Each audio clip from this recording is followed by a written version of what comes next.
Hello, guests and travelers. If you're looking for pots and pans and baking dishes and lids, this video is going to show you where they're at. So most of my lids I keep here under this cabinet, under the stove.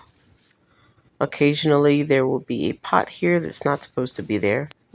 This big one is supposed to be here. I got this super large, like gumbo pot.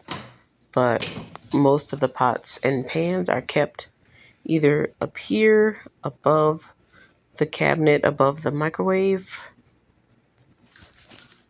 We've got this is my egg pan, Japanese egg pan, tamago pan. I got some casserole dishes, glass baking dishes, cupcake pans, and yeah, that's up there. And if the items are not up there, they will be on the side here in this basket.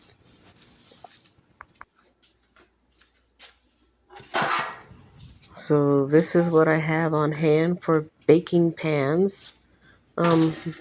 They are well worn, but they work just fine.